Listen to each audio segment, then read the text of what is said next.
Hello বন্ধুরা, আমি চলে আসলাম একটা ছোট ভিডিও নিয়ে। আজকের দিনের টপিক হচ্ছে টাইপস অফ ডেভেলপমেন্ট, মানে বিকাশের কয় প্রকারের টাইপস আছে, টাইপসটা প্রকার আছে। দেখো দেখো এখানে লেখা আছে কি, there are different forms of development associated with different aspect of life and they play a vital role to make up a full personality. এখানে বলছি কি, আমরা যদি বিকাশের যদি বিভিন্ন ডিফারেন্ট ফর্মের কথা ভাবি, এগুলি কি বিভিন্ন ডিফারেন্ট অ্যাসপেক্ট, মানে বিভিন্ন যে জীবনের যে বিভিন্ন দিক আছে, যে জীবনের অ্যাসপেক্ট বলতে বোঝাচ্ছে জীবনের একটা অবস্থার কথা মানে বোঝাচ্ছে জীবন, মানে বিভিন্ন জীবনের বিভিন্ন রকম অবস্থা মানে হতে পারে।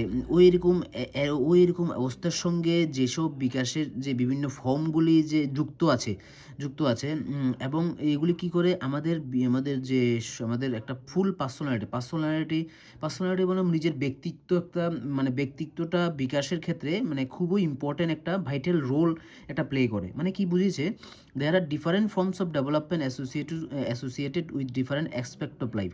আমাদের জীবনের বিভিন্ন দশাতে বিভিন্ন দশাতে কি বিভিন্ন রকমের বিকাশটা আমাদের জীবনের সঙ্গে যুক্ত থাকে, এবং এগুলি কি করে আমাদের যে ব্যক্তিত্ব বিকাশে এটা খুবই ইম্পর্টেন্ট একটা, মানে ইম্পর্টেন্ট একটা চাবিকাঠি হয়, ইম্পর্টেন্ট একটা জিনিস হয়ে ওঠে। In other words, there are various aspects of life and various forms of development. মানে কি তাহলে বোঝা গেছে, মানে আমাদের এখানে জীবনের বিভিন্ন দশা আছে, বিভিন্ন যে এবং তাহলে এবং বিভিন্ন দশা আছে এবং ভেরিয়াস ফর্মস, মানে বিকাশেরও বিভিন্ন কি আছে, দশা আছে, মানে বিকাশেরও বিভিন্ন ফর্ম হতে পারে। We will try to understand this development under different heading. আমরা কী করবো, এই যে বিকাশগুলো আমরা এগুলিকে দেখবো, এগুলো নিয়ে আমরা ডিসকাস করবো। But they collectively contribute to the development of a child. কিন্তু তারা একসঙ্গে মিলে যে একটা বাচ্চার যে বিকাশের ক্ষেত্রে সাহায্য করে। We can understand this types of development as below. আমরা এইগুলিকে নিচে পড়বো। কী আছে, ফিজিক্যাল ডেভেলপমেন্ট। আমাদের যে একটা ফিজিক্যাল মানে আমরা শারীরিক যে একটা আমাদের বিকাশ হচ্ছে, এটা কি বলছে এখানে, this development is associated with development in once physical aspect. মানে একটা শারীরিক একটা যে দশা, শারীরিক একটা অবস্থার মধ্যে যে মানুষের একটা হাইট বাড়ছে, such as height and weight, height বাড়ছে বা হাইট কম আছে, ওয়েট বাড়ছে, ওয়েটটা কম আছে। It is associated with quantitative changes that occur in the body. মানে আমাদের শরীরের মধ্যে যে একটা সংখ্যা জাতীয় যে একটা আমরা কিছু একটা আমরা মানে একটা গণনা করতে পারি, ওটা হচ্ছে আমাদের physical development. Mostly physical development takes place in cephalocaudal sequence. Sequence. আচ্ছা, এখানে বোঝাচ্ছে যে ফিজিক্যাল ডেভেলপমেন্টটা আমাদের সিফালোকডাল সিকোয়েন্সের মধ্যে হয়। অ্যাকচুয়ালি আচ্ছা আমি এটাকে দেখে নেব, এটা সিফালোকডাল সিকোয়েন্সটা আসলে কি, তোমাদেরকে পরে এটা বলবো। আচ্ছা, development takes place from from head to body. আমাদের যে বিকাশটা কি হয়,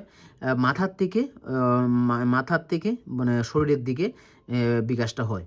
তারপর হলো personal development. All individual are different and have their different words of development. Personal ডেভেলপমেন্টে কী বলছে, আমাদের যে প্রত্যেকটা যে ইন্ডিভিজুয়াল, প্রত্যেকটা যে ব্যক্তি, যে ওরা হলো পৃথক, মানে ডিফারেন্ট পৃথক, এবং and have their different ways of development, এবং তাদের প্রত্যেকজনের কি মানে একটা বিভিন্ন একটা অবস্থা থাকতে পারে, ডিফারেন্ট অবস্থা থাকতে পারে, ডিফারেন্ট রাস্তা থাকতে পারে বিকাশের।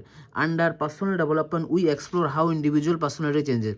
পার্সোনাল ডেভেলপমেন্ট কী হয়, আমাদের যে ইন্ডিভিজুয়াল পার্সোনালিটি কীভাবে চেঞ্জ হবে, যে মানুষের একটা ব্যক্তিত্ব যে একটা আছে, ব্যক্তির যে একটা ব্যক্তিত্ব বা একটা ও কীভাবে চেঞ্জ হয়। মানে এখানে বোঝা গেছে যে হতে পারে যে আমাদের যখন সে ছোট ছিল, সে তখন অনেক ভীত ছিল, মানে সব কিছুর মধ্যে একটু ভয় পেত। কিন্তু যখন সে বড় হচ্ছে, সে এমন কিছু এক্সপিরিয়েন্স সে মানে নিজের মধ্যে আরোহণ করেছে, যে সে এখন ওই যে জিনিসের মধ্যে সে ভয় পেত, সেগুলিকে সে আর ভয় পায় না, সেগুলির সঙ্গে ফাইট করে।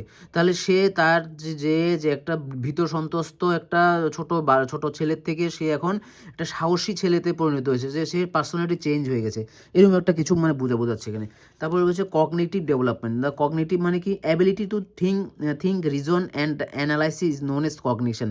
মানে আমরা যখন একটা চিন্তা করতে পারি, একটা জিনিসের মধ্যে একটা কারণ দেখাতে পারি এবং এটাকে অ্যানালাইজ করতে পারি, পারি, অ্যানালাইজ মানে বিশ্লেষণ করতে পারি, তখন এটাকে কগনিশন মানে কগনিশন বলে। And development of this ability is known as cognitive. যখন আমাদের এইসব যে বিকাশগুলি আমাদের হয়, তো মানে এগুলিকে কী বলে, কগনিটিভ ডেভেলপমেন্ট। তারপরে কি social development, family, school and communities constitute the social context of children. মানে আমাদের যে আমাদের যে পরিবার এবং স্কুল এবং আমাদের যে কমিউনিটি, আশেপাশের যে মানুষ, যে যে পাড়া প্রতিবেশী, আমাদের এগুলি কি সমাজের যে সামাজিক একটা কনটেক্সট সৃষ্টি করে, একটা বাচ্চার জন্য সামাজিক একটা পরিস্থিতি সৃষ্টি করে। Children have a specific role to play in this institution. মানে যে বাচ্চারা কিন্তু প্রত্যেকটা জায়গাতে, যে ফ্যামিলিতে, পরিবারে এবং স্কুলে গিয়ে, মানে একটা বিদ্যালয়ে গিয়ে একটা সামাজিক একটা পরিস্থিতিতে সে কিন্তু একটা রোল সে তাকে প্লে করতে হয়। This institution also influence child development. এবং এই যে ইনস্টিটিউশনগুলি কি বাচ্চাদের কিন্তু বিকাশের জন্য অনেক মানে ইনফ্লুয়েন্স, মানে এগুলি কি অনেক মানে বাচ্চাদেরকে বিকাশকে প্রভাবিত করে। How children develop the social aspect of their personality is the core of social development. কীভাবে বাচ্চারা নিজের যে সামাজিক যে একটা অবস্থা এবং নিজের ব্যক্তিত্বের মধ্যে সামাজিক যে পরিস্থিতিকে কীভাবে সে এটাকে মানিয়ে নেয়, কীভাবে সে এটাকে মানে কীভাবে সে ডেভেলপ করে, মানে সে বিকাশ করে, এটা কিন্তু সোশ্যাল ডেভেলপমেন্ট একটা মুখ্য বিষয়। Emotional development can also be understood as social development. আমাদের মধ্যে যে ইমোশনাল ডেভেলপমেন্ট, আমরা যে কীভাবে হাসি কান্নাকে কীভাবে আমরা বিকাশ করতে পারছি, আমাদের মধ্যে হাসা বা কান্না, আমরা কীভাবে একটা সিচুয়েশানে কীভাবে আমরা রিয়েক্ট করছি, যে ইমোশনাল যে ডেভেলপমেন্ট, এটা কিন্তু যে সামাজিক ডেভেলপমেন্টের মধ্যে আমরা এটাকে বুঝতে পারি। As it develops with reference to social life. কিন্তু কারণ এটা ইমোশনাল ডেভেলপমেন্টটাও যে সামাজিক লাইফের সঙ্গে এটা যুক্ত। তারপরে কি আরেকটা কি ডেভেলপমেন্ট আছে, মোরাল ডেভেলপমেন্ট। এখানে কি বলছে, we face many conflicts in everyday life and move ahead after resolving the. আমরা কি মোরাল ডেভেলপমেন্ট বলতে বলছে আমাদের একটা হচ্ছে মোরালটা হচ্ছে আমরা কোনটা ঠিক, মোরাল বলতে হচ্ছে কোনটা ঠিক কোনটা ভুল। এইটা কিন্তু অনেক মানুষের, অনেক বাচ্চার জীবনে এটা কিন্তু হতে পারে। একটা বাচ্চার মা বাবা একটা জিনিস খারাপ করছে, বাচ্চা এটার থেকেই বুঝছে যে আসলে যে খারাপ জিনিসটা করায়, একটা চুরি করা বা কোনো একটা কিছু কারোর থেকে ভয় দেখে হাতিয়ে নেওয়া, বা কোনো একটা কারোর সঙ্গে, কোনো একটা মানুষের সঙ্গে ওর বাবা মা একটা ব্যবহার খারাপ করেছে, এটা কিন্তু বাচ্চাটা কিন্তু এটা লক্ষ্য করে এবং ওই থেকে বুঝে যে আমার মা বাবা যেটাই করছে এটাই ঠিক।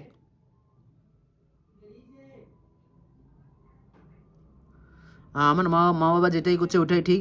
এবং এটার মধ্যে কি হয়, এটা একটা আমার প্রত্যেকটা লাইফের মধ্যে একটা কনফ্লিক্ট সৃষ্টি, একটা বিরুদ্ধাচরণ সৃষ্টি হয়ে যায়। আমরা কিন্তু আমরা বিভিন্ন রকম কনফ্লিক্টকে আমরা ফেস করি এবং আমাদের জীবনে কিন্তু এসব কিছুকে সলভ করে আমরা এগিয়ে যাই। But how to do resolve in this conflict, কিন্তু কীভাবে আমরা এই যে কনফ্লিক্টগুলি, যে আমাদের যে জীবনে যে বিভিন্ন কনফ্লিক্ট আসে, যে বিভিন্ন একটা অসুবিধার একটা সম্মুখীন হয়, কীভাবে আমরা এটাকে রিজলভ করবো। How do we justify our action and decision. আমরা কীভাবে আমাদের যে কাজ করছি, আমরা একটা ডিসিশন নিচ্ছি, কীভাবে এটাকে আমরা জাস্টিফাই করবো। জাস্টিফাই বলছে এখন কার সঙ্গে জাস্টিফাই করবে। এটা কি এখন দেখো, যে আমি বলছি, যে আমি একটা উদাহরণ দিচ্ছি, যে আমি রাস্তাতে একটা মানে গাড়ি নিয়ে যাচ্ছি, এখন দেখলাম যে গাড়ির রাস্তার সামনে একটা মহিলা পড়ে আছে, সে মনে হচ্ছে যে কিছু একটা মানে ওকে বাড়ি দিয়ে একটা ধাক্কা দিয়ে চলে গেছে, তারপর পড়ে আছে, মহিলার যে মাথার থেকে ব্লাড বেরোচ্ছে। এখন কি আমাদের অ্যাজ এ মোরাল আমি যদি আমাদের মোরাল ডেভেলপমেন্ট আমার যদি ঠিক হয়, আমাদের যে আমরা কিন্তু ওকে হসপিটালে নিয়ে যাওয়া দায়িত্ব, আমাদের দায়িত্ব, কিন্তু আমরা অনেক সময় কি এটাকে এড়িয়ে যাই। আমাদের মনে হয় যে আমাদের এখন অফিস যেতে হবে, আমাদের এই কাজটা আছে, আমার এই কাজটা আগে করতে হবে। মানে আমাদের এটা প্রাত্যহিক জীবনে আমরা এটা সবসময় লক্ষ্য করি, যে রাস্তার মধ্যে যেই কোনো কিছু হোক, আমরা এটা দেখার বিষয় নয়, এটার জন্য আমাদের যে সরকার আছে, কিন্তু আমাদের যে জীবনে যে কর্তব্যটা আমরা করি না। তো এখানে কিন্তু আমাদের কনস্টিটিউশনে এটা না করার জন্য আমাদেরকে কিন্তু কেউ আমাদেরকে সাজা দেবে না, আমাদেরকে কেউ আমাকে জাজ বলবে না, তুমি দোষী বলবে না। কিন্তু এটা কিন্তু আমাদের মোরালিটির মাধ্যমেই আসতে হবে। আমাদের যে কি চিন্তা, আমাদের এই কাজটা কি করা কি ঠিক হয়েছে না ভুল হয়েছে, এটার আমাদের কিন্তু মোরালিটির মাধ্যমে আসবে। আমরা how do we justify our action, আমরা কীভাবে আমাদের অ্যাকশনকে জাস্টিফাই করব এবং আমরা ডিসিশনকে জাস্টিফাই করবো। আমাদের যে আমি একটা ডিসিশন নিচ্ছি, কীভাবে জাস্টিফাই করবো। How far are our decision moral or immoral, কতটুকু পর্যন্ত আমাদের যে একটা ডিসিশন নিয়েছি আমরা, এটা মোরাল অর ইমোরাল। এটা ইমোরাল বলতে আমাদের কোনটা, মানে অ্যাজ এ হিউম্যান বিইং আমাদের একটা কর্তব্য আছে, আমাদের সমাজের প্রতি একটা কর্তব্য, ওই কর্তব্যটা আমরা কি করছি, আমরা কি মোরালি কাজ করছি না ইমোরালভাবে কাজ করছি? ইমোরাল মানে আমরা অসৎ উপায়ে কাজ করা, মোরাল মানে একটা সৎ উপায়ে কাজ করা, আমাদের সৎ উপায়ে কাজ করে সমাজের সব মানুষের কল্যাণের জন্য কাজ করা।